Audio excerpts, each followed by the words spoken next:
Bom dia a todos. Primeiramente, eu quero dizer que é uma grande honra estar aqui. E é de verdade, porque eu sempre procuro me expressar através da pintura. Para mim é muito mais fácil do que as palavras. Hoje eu vim aqui para contar a história da minha vida. As pessoas me perguntam muito se eu nasci artista. Como nasce um artista? As pessoas acham que a gente nasce... já nasce pintando, que a gente já sai com tinta, pincel, mas eu acho que não, pelo menos não comigo. Eu acho que a gente vai formando, a gente pode até ter o dom, mas isso tem que ser evoluído, a gente tem que estudar, a gente tem que receber informação durante a vida. No início da minha infância, eu gostava muito de desenhar. Eu realmente... nunca me imaginei pintor, nunca me imaginei pintando, mas eu tinha uma paixão muito grande por desenho. A minha forma de contar histórias ela vem desde a infância. Eu sonhava, quando eu era pequeno, em desenhar gibi. Eu queria ser sócio do Walt Disney, do Maurício de Souza. Eu brincava que eu tinha uma editora fictícia, que durante a semana eu tinha que desenvolver um roteiro, criar personagens, e no final da semana, no sábado, quando eu fosse para a casa da avó, que era sempre a minha vítima, ela ia comprar esse meu gibi. E esse amor incondicional da avó, e eu vou falar um pouco da minha mãe, foram assim, muito importantes nesse início da minha vida, porque foram eles que me apresentaram, de alguma forma, a arte. Não estou falando da história da arte, mas da arte de se comunicar através dos desenhos.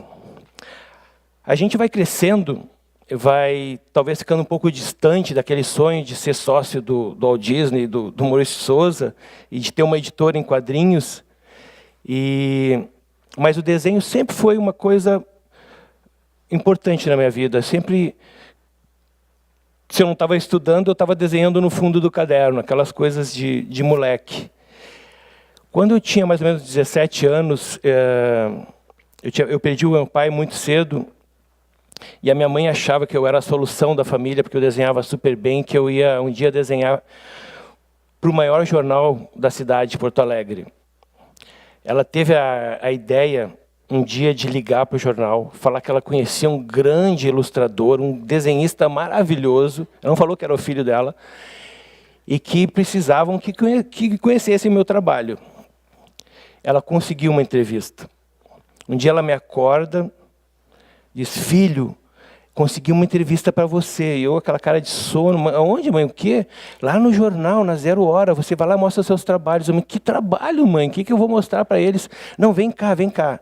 Ela pegou um jornal, abriu numa mesa e começou, faz um cartoon sobre esse assunto. Então eu olhava ali, cultura, política, economia. Imagina um garoto de 17 anos fazendo uma charge de economia, não tinha nada na cabeça. Mas, sem querer, eu montei um portfólio. Eu não sabia o que era um portfólio, eu não tinha ideia, mas aquela foi a minha primeira pasta de trabalho. Eu fui para a reunião, fui super bem recebido, e eles me prometeram que, assim que tivesse uma vaga, eles iriam me chamar. Se tiver alguém aí da RBS, eu estou esperando ainda há 40 anos essa vaga. Sério? Bom... Não deu certo, eu voltei da entrevista um pouco cabisbaixo, e eu parei... Parece que não combina a imagem com a palestra, mas, cara, eu parei num trailer de cachorro-quente, e juro por Deus, se não fosse um cachorro-quente, eu não estaria aqui hoje dando palestra para vocês. Naquele dia, e eu acho que só naquele dia, um dono de uma agência de propaganda, que participava do Clube dos Gourmets de Porto Alegre, imagina o cara parar num trailer de cachorro-quente junto comigo na mesma hora. Ele escutou a minha conversa com um amigo, eu estava mostrando a minha pasta, dizendo que eu tinha saído de casa para ir atrás de um emprego, que eu precisava muito e que eu sabia desenhar. Ponto. Ele escutou a conversa e disse, eu escutei, você está precisando de um emprego? Eu li com aquela cara, nem acreditei, né? Claro, sim. Então, toma aqui meu cartão e me procure. O cara tinha um carrão, eu não sei como, eu peguei um ônibus, eu cheguei antes que ele na empresa. Ele fala, até hoje, ele também conta essa história para outras pessoas, ele diz, olha, vai chegar um menino aqui, se ele me procurar, a secretária diz, não, ele já está lá embaixo. E sem querer, eu entrei na publicidade. Eu não tinha ideia do que era propaganda, publicidade. Eu confesso que eu achei que eu ia vender livro, que eu ia pegar livro e ia sair vendendo, fazendo propaganda.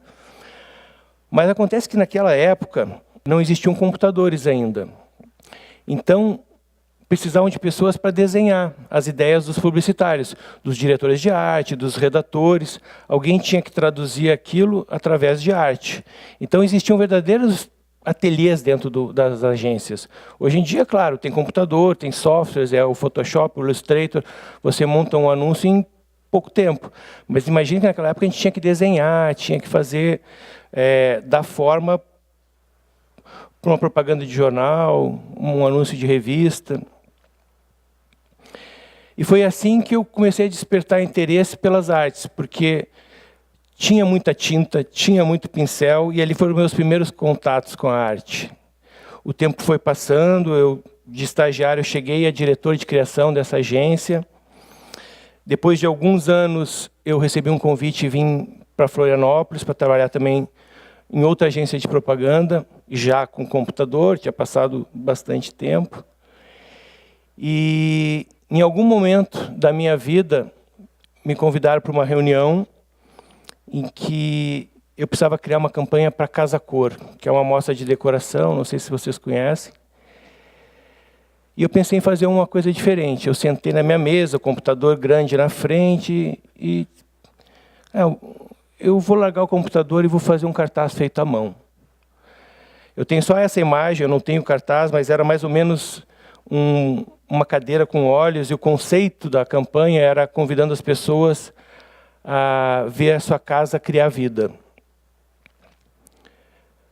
A partir dali, as pessoas começaram a me pedir esse cartaz para emoldurar e botar na sua sala, na casa deles, né? Diz, dê um cartaz aqui, o que tu vai fazer? Eu quero emoldurar, achei tão bonito. Aquilo me despertou a vontade, então vou pintar para você. E eu comecei a pintar para algumas pessoas, comecei a gostar da pintura e fui levando paralelamente essa vida de publicitário e artista plástico.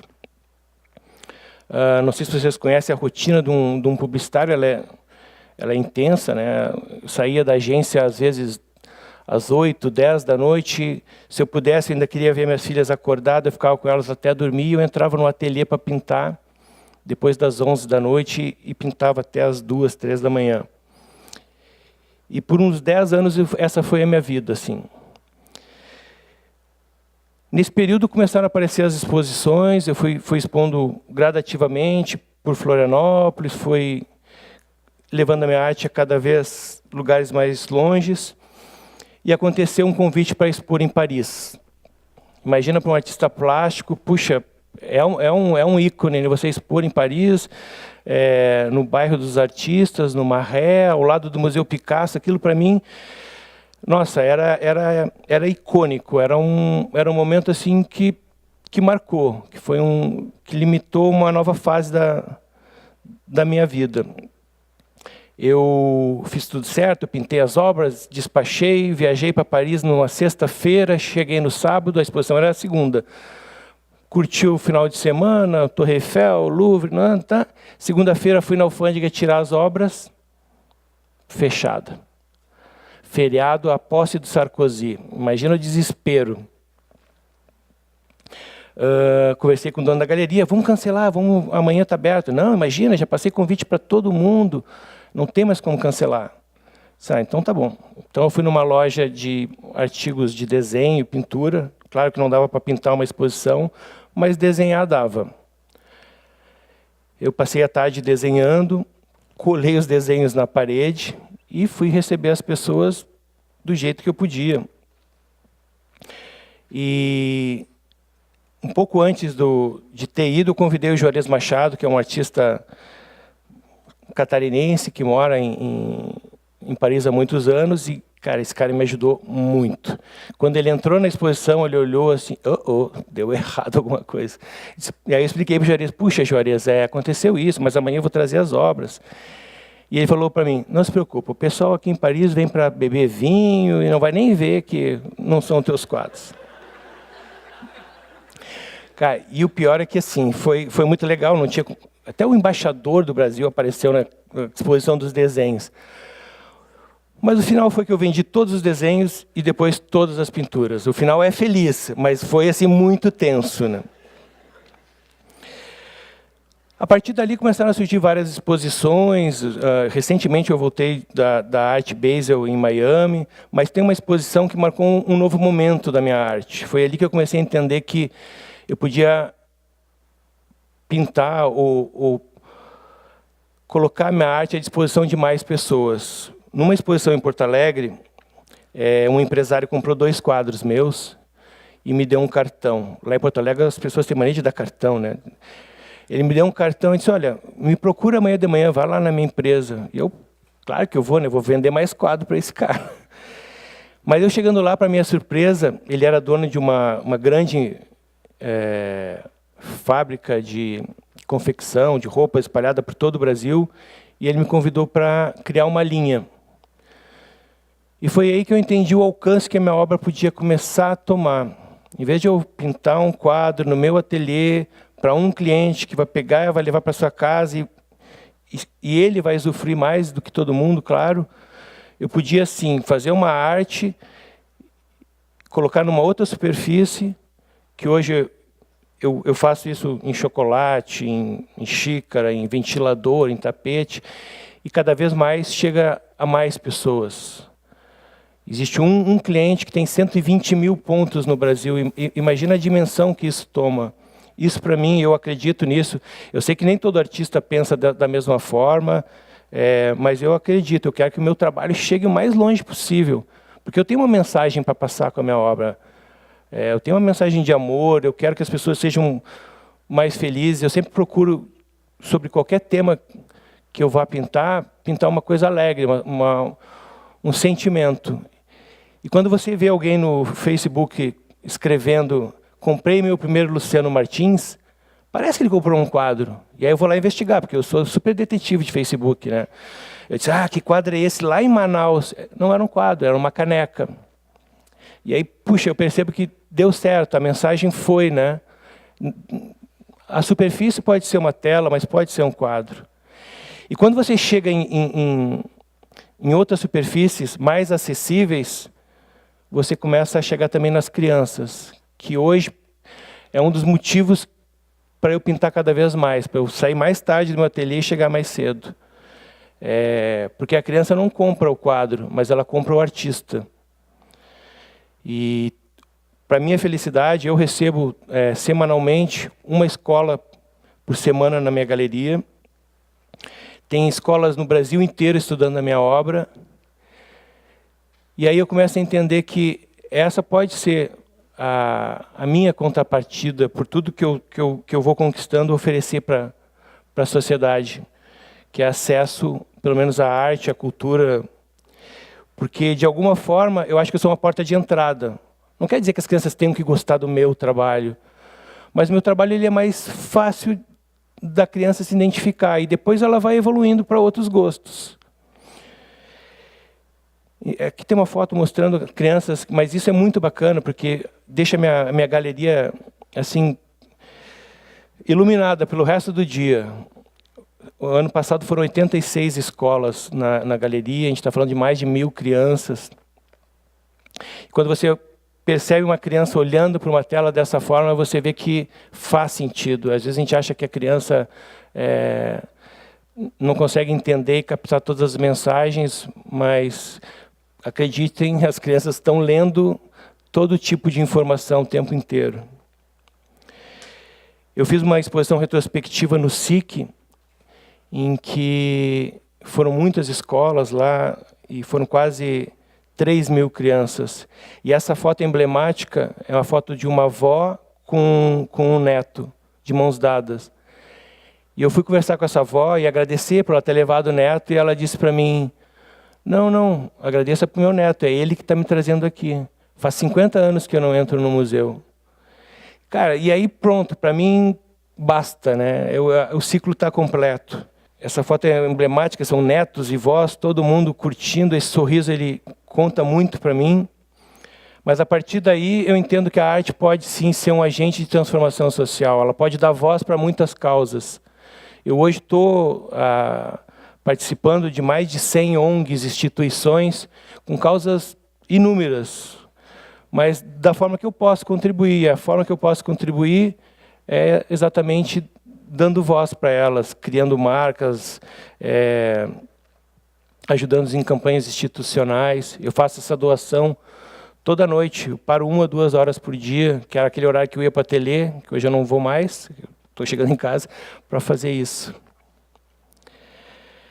O que eu queria contar hoje para vocês assim, é que tudo que eu faço com muito amor, com muito sentimento, assim, e é o que me motiva todos os dias a pintar. Eu pinto segunda, terça, quarta, quinta, sexta, sábado, domingo, o tempo inteiro. As pessoas perguntam o que eu faço quando eu não estou trabalhando. Quando eu não estou trabalhando, eu estou pintando, que aí é o meu hobby. E o meu sonho infantil, que foi sempre me expressar através do meu desenho, contar histórias. Eu acho que a gente queria que servisse como exemplo, que a gente não renunciasse aos sonhos infantis. Porque a gente carrega essa pureza, a gente vai crescendo, a gente vai embrutecendo. Eu acho que a sociedade nos cobra padrões que as crianças não precisam seguir. Mas eu nunca abandonei eles. E no final do ano, em janeiro, eu, junto com um grupo de outros profissionais, a gente vai lançar um desenho animado da Bubu, que é o meu novo personagem, na Disney. Então, demorou 50 anos, mas eu estou me sentindo hoje uma pessoa assim, realizada. Obrigado, gente.